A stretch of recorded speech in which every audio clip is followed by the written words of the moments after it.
100 different from the standard Charger? How hot is the Hemi? Will the suspension system handle all that power? Well, these were just a few of the questions that our road test crew asked the day they wheeled a new cherry red Charger 500 onto our test track.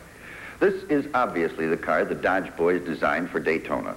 Most of the supercars we test fall in the intermediate class, but this big full-size sedan tossed out some big surprises. This car would have to be placed somewhere at the top of the supercar ladder. During the time that we had the Charger 500, I couldn't help but ask myself, where do you draw the line? Where does the docility of a street machine end and the fury of a full-blown race car begin? That line seems to be getting narrower each year, and this Hemi Charger is right on the border.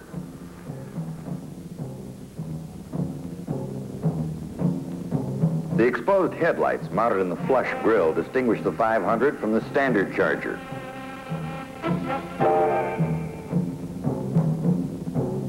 Hood lines remain the same with the sculptured insert panels housing the directional indicators. To make this body a little slipperier for the super speedways, the stylists did away with the rear window tunneling effect in favor of the more aerodynamically correct fastback trend.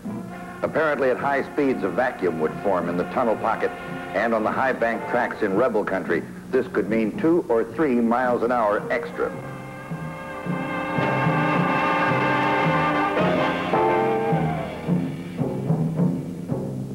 This Charger, like the standard model, rides on a 117-inch wheelbase with a 59.5-inch front tracking width and 58.5 in the rear.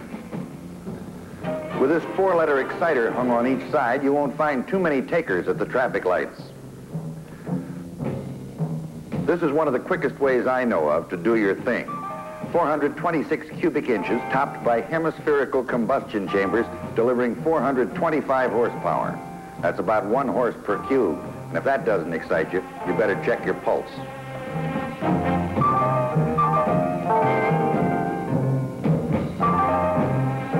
Accessibility to the trunk area leaves quite a bit to be desired on the standard Charger. But on this 500, the opening is even smaller. One of the crew members asked, how come they put the glove compartment in the rear?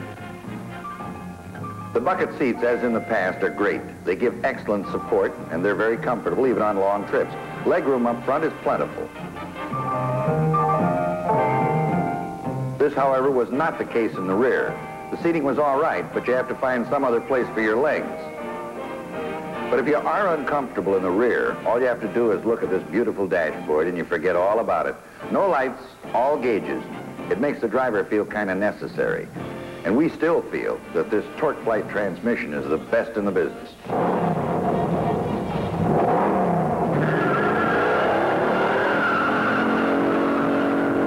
What a getaway car. 30 miles an hour in 2.8 seconds.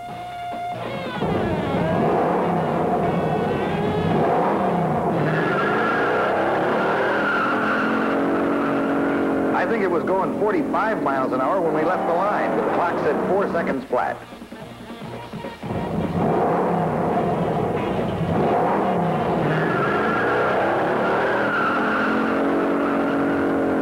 The third time out of the hole, our driver accelerated a permanent smile on his face.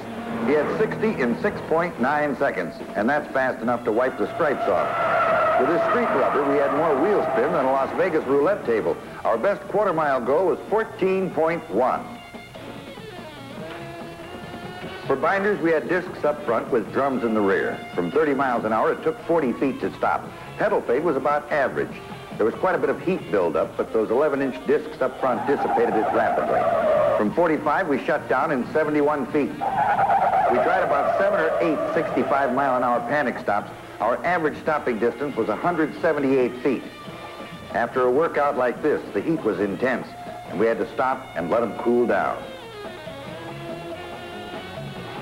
When we decided to take this blow-your-mind special through the turns, we had to keep reminding ourselves that this was a full-size sedan. In hard cornering, I gained an all-new respect for this Mopar suspension setup. In the front, they employed wishbones with a big, fat torsion bar. In the rear, leaf springs with a live axle. Chrysler engineers have achieved the delicate balance of excellent handling and a good, comfortable ride.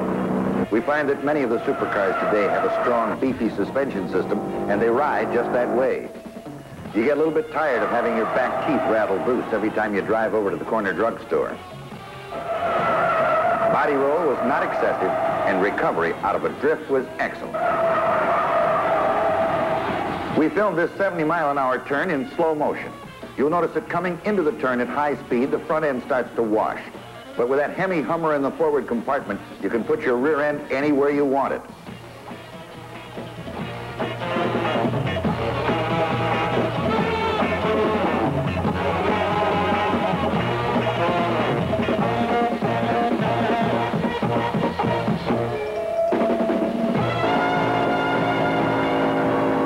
Believe me, firing this car through a corner in a four-wheel drift with power on is a type of thrill that's not defined in your Funkin' Wagnalls.